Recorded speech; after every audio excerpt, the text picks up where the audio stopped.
Beginning in the 1960s, homeowners associations have exploded in popularity across the United States. That's not to say that anyone would describe their homeowners association as popular, though. The nightmare stories of busybody neighbors enforcing ridiculously specific regulations are legendary. But despite their reputation for domestic tyranny, every year more and more people fight for the honor of purchasing homes inside of an HOA.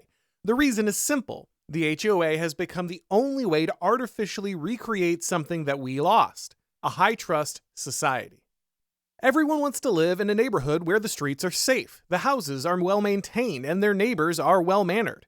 We call areas like these high-trust because you don't have to worry about those around you taking advantage or violating basic rules of conduct. Doors are left unlocked, children play in the streets, and home values rise. Most Americans once assumed that this was just the common state of a normal neighborhood, but there's nothing common about it. High-trust societies aren't an accident, and they're not normal, though they can arise spontaneously under certain conditions. Trust is created when people feel like they can understand and predict the actions of the people around them. This requires a shared cultural understanding of standards, how one conducts themselves and how they maintain the property around them. When the same standards are understood and upheld by the community because they're second nature for the residents, very little enforcement is required.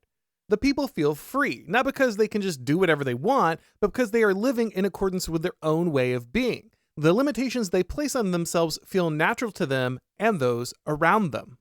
Every social order requires maintenance, but when most people already feel naturally inclined towards the same standard, the degree of necessary intervention is low. When most people in the neighborhood share the same standard of home maintenance, a disapproving look from Mrs. Smith over your unmowed lawn will shame you into action. If the entire neighborhood expects to have peaceful, quiet nights, but you decide to have loud parties until 1 a.m., you're going to stop getting invites to the neighborhood cookout or social event until that behavior gets corrected. No one needs to call the cops or appeal to a higher authority. The neighborhood polices itself through mutual expectations. There are several preconditions required to make this level of social coordination possible. Everyone needs to have similar expectations of behavior so violations are self-evident. If people in the neighborhood disagree wildly over acceptable lawn care, level of noise, and number of cars you can park on the lawn, it becomes difficult to navigate what should be acceptable and what shouldn't. People also need to feel comfortable approaching their neighbors to discuss these violations. Residents can't express their concerns if they're worried that the person in question will react disproportionately, violently, or will attempt to smear them personally for raising the issue. Finally, neighbors need to care enough about their social standing inside the community to take the correction of their fellow residents. If peer pressure isn't enough to correct bad behavior, then standards will decline. As New York City discovered with policing, every broken window invites the next rock to be thrown. American government and culture have declared war on every one of the conditions that make high-trust societies possible for the last 60 years. Academics and media personalities have created a stigma around culturally homogenous neighborhoods, and the government has worked to make them all but illegal. Concerns about charges of racism, sexism, and homophobia keep neighbors from providing the subtle correction that helps to self-police behavior. The network of mothers that once watched over children at play in the streets is gone, as women now head into their corporate offices instead. As the work of Robert Putnam has shown, the more diverse a society becomes, the more social trust deteriorates. Residents retreat into their homes and watch television instead of joining the neighborhood watch or cookout. The HOA is an attempt to reconstruct high-trust society under the restrictions imposed by modern American culture and law. Ownership, maintenance, and conduct are all stipulated under legal contracts instead of organic cultural consensus. No matter how different the expectations or beliefs of the residents might be, they're bound by law to specific codes of behavior. A formalized association board replaces the disapproving gaze of Mrs. Smith, capable of leveling fines and legal action should even the tiniest detail of the agreement be violated. The watchful eye of the neighborhood moms is replaced with gates and walls. The order that was achieved through shared culture and community is now imposed top-down through constant petty abuse of legal contracts. With home prices skyrocketing and families investing significantly more of their net worth into their residence, people are far less likely to take a gamble on the value of their home declining because the neighborhood went south. Everyone complains about how horrible HOAs are, but they've become the only legal solution to a social coordination problem that will destroy the equity in your home, which is your most valuable asset. Homebuyers voluntarily enter into a hostile and artificial social arrangement where neighbors are possible informants and tattletales instead of community partners because the alternative is total chaos.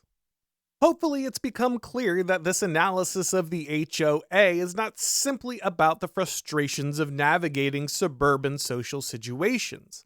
The attempt to create a trustless system which mirrors the benefits of real community also applies to our larger body politic. As cultural diversity increases, the ability of those living under the rule of the state to come to a democratic consensus decreases rapidly. To recreate the organic order generated by cultural consensus, an increasing portion of human interaction must be brought under the formalized judgment of a separate authority, in this case, the judgment of the state. As society becomes more litigious, relying on contracts and coercion, the virtue of the people declines. No one understands how to build trust with their neighbors. They just call the authorities to report violations. The HOA problem is not really about home ownership or real estate prices.